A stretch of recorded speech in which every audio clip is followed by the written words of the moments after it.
welcome back to Belly Acres Kitchen. So today I am making one of my favorites, and I haven't made it in a long time. You know, in the summer we make a lot of this, but I am making some fried zucchini. I have some amazing pork steaks in the oven right now, fresh pork, and then I have some potatoes boiling. So we're gonna have pork steak and mashed potatoes and fried zucchini. Probably not the best carb-friendly meal. Okay, definitely not the best carb-friendly meal or diabetic-friendly meal. But you know what? I'm craving this, so we're doing this, okay? All right, I already have my oil heating up. I made some French fries the other night, so this is just leftover oil. So I have strained out all of the impurities. And then I'm going to take these zucchini and I am going to get it ready to fry. All right, so first things first, I washed these already, the zucchini. I am just going to go ahead and slice them. I like the zucchini a little bit on the thicker side, but not extremely thick. Now, whenever we go to like a Chinese buffet or something, you know, you get zucchini that's sliced extremely thick. I do like it, but I think I'm like the only one that favors it because it kind of gets mushy on the inside if you slice them too thick. But I don't like them too thin either because then you kind of lose texture when you fry them. They'll fry down to nothing. So these little ends, my chickens will love that. They're gonna be like, whoa, we got this green stuff before summer? This is great. So it is spring, officially spring, what was that, day before yesterday? I mean, at the time of recording. And yeah, today's actually a pretty nice day. We started out in the 60s. I think it stayed upper 60s all day. It is quite a bit, you know, humid outside, but, you know, spring didn't start out real great. I think we started in the 20s or the 30s on the first day of spring, but we've moved up since then. Ooh, that one's kind of thick. If you want these to be uniform, you know, if you have a slicer, like a mandolin slicer or an attachment on your food processor or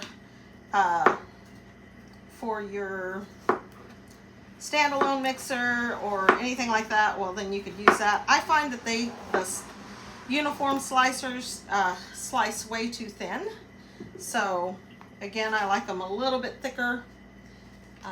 So they're all about, they're not uniform by any means, but here you go. They're, I don't know, maybe 1/4 of an inch. That's about 1/2 inch, I think. So the process that I use is first we are going to dredge them. So I've got, it's a 4-step process, I guess. So it's a dredge, then put them in the egg and milk, and then in the seasoned coating.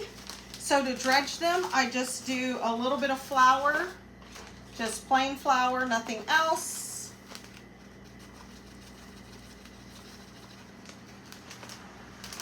And then in the final coating, I like to do flour,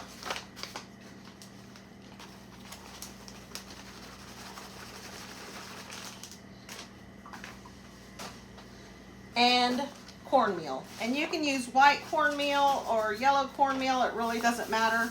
The cornmeal is just going to give you more of a crunchy texture at the end. So, and in the final coating, that's where I season. So salt, pepper, whoops. Whew, I did a lot of pepper. And then round it off with a little bit of paprika. You can do cayenne pepper in here as well, but you know, I already put a whole lot of black pepper, so probably don't need the cayenne pepper. So I've got that just in a gallon-sized bag. that close? I didn't feel like that closed. Okay, so I'm going to mix that up. That'll be the final coating. You can also use breadcrumbs. Breadcrumbs tend to make it pretty crunchy too. Okay, so for the egg bath, I've got 2 farm fresh eggs that we will just break in there. Ooh, look, I'm being all sloppy. I've got egg.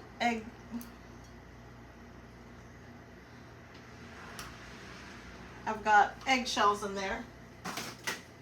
So the easiest way to get eggshells out is use the shell. Use the eggshell to fish the shell out.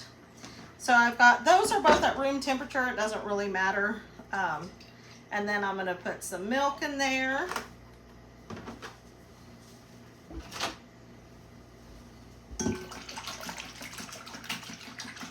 I put a lot of milk. I may need 1 more egg.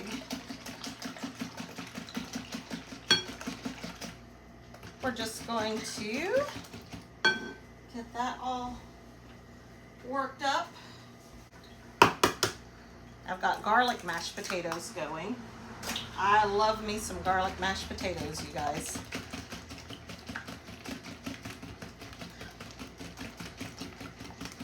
That is quite a bit of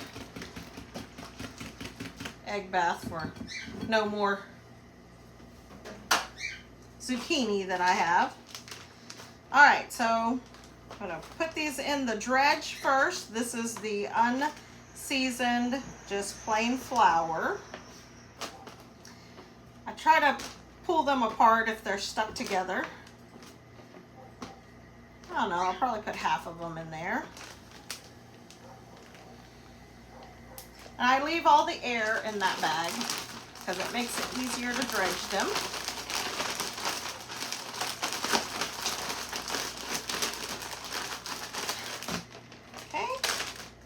I'm going to take those right out. They're just slightly dredged. I'm going to throw them in the egg bath.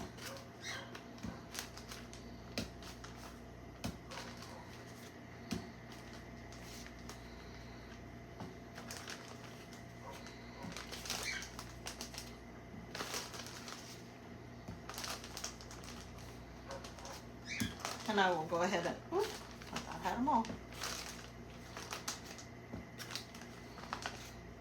Go ahead and load up my dredge bag again.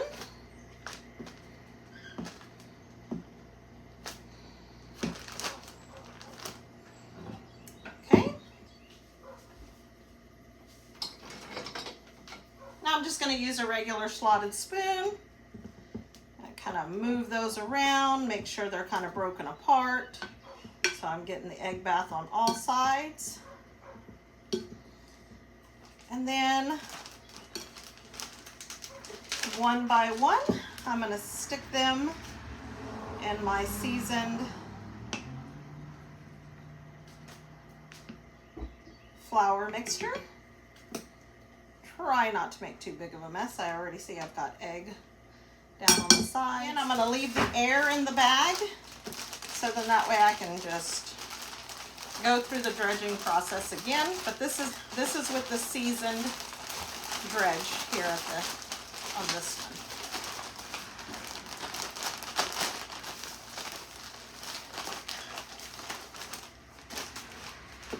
one. Okay, before I start dropping those in, I'm going to go ahead and do the dredge and then dump these in the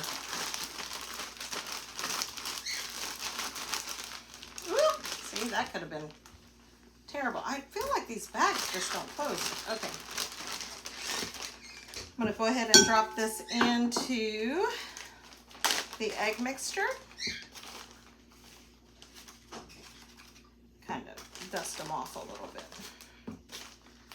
I don't want to put too much flour in that egg mixture because then I'll end up with a batter, which battered like a beer batter, that works really good for this as well, but they're just not as crunchy with batter.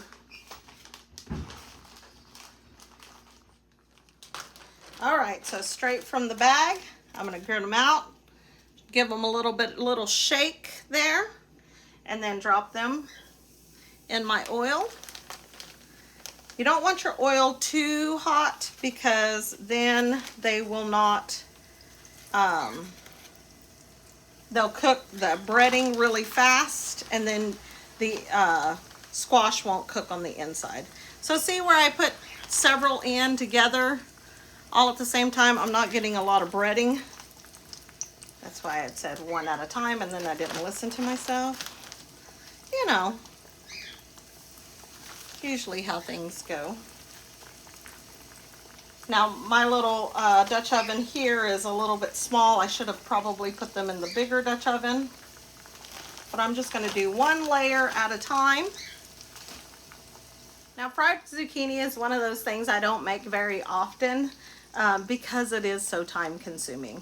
So, but during the summer, sometimes I will take the squash or the zucchini or even the okra and get it processed, like go ahead and dredge it and get it completely breaded. And then I like to put it on a cookie sheet and freeze it just flat on a cookie sheet with wax paper. So I'll put wax paper and then put it on there and freeze it flat. And then as soon after it's frozen, completely frozen, I'll put it all in a gallon size bag, and then it's pre-breaded. Then the rest of the time, if I try to do that in a big batch, and then it's easy if I want to do fried okra or fried zucchini or fried squash. All I have to do is just take them out of the bag, kind of like if you go to Walmart and you just buy the pre-processed. I try to get that prepared for us here at home, just so then that way it's quick and easy. I did have to turn my heat up a little bit because it wasn't really browning. So while that is frying, that first one, I'm going to go ahead and get the rest of the zucchini prepared, so then that way I can just drop them in as that one is, as the batches are coming out.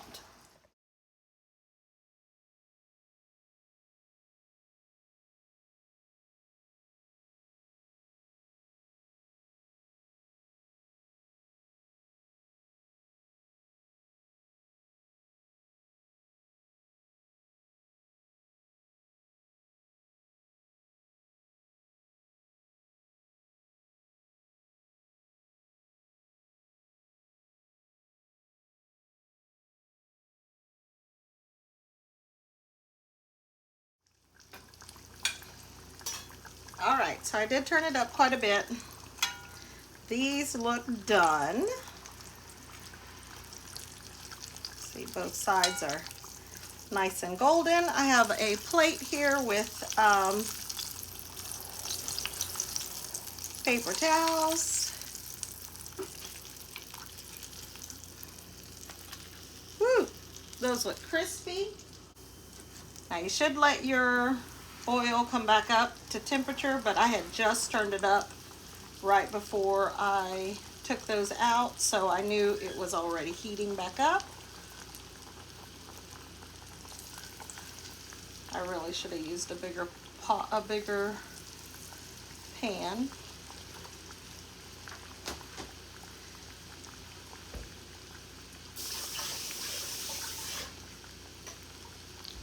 Now, back in the day, they used to dredge chicken in, or anything you were frying, in paper bags.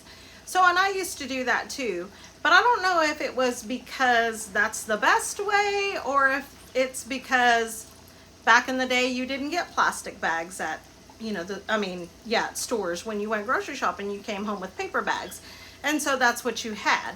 So I found that these plastic bags work a lot better because you don't have to worry about, you know, if you get too much egg mixture, like especially if you're making a lot of batches, it's not going to just go through your paper bag. So that's why I do that. It looks like my potatoes are ready to mash, so I'm going to go ahead and get these mashed up, and then we'll come back in just a little bit whenever I get all of these done. Okay, if you are freaked out by hearing somebody eat, scroll on, but I just wanted to show you guys how crispy this comes out with the cornmeal. So just listen. It's very crunchy, very crispy. All right, you guys, I have that last batch that's sitting there. That's in the fryer. I did put some in the air fryer too. I was gonna see what that comes out like.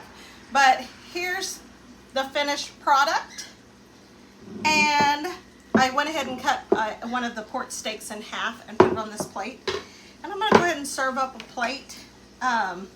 These are Parmesan garlic mashed potatoes. Got plenty of cheese in those. And then I'm just going to grab some of these.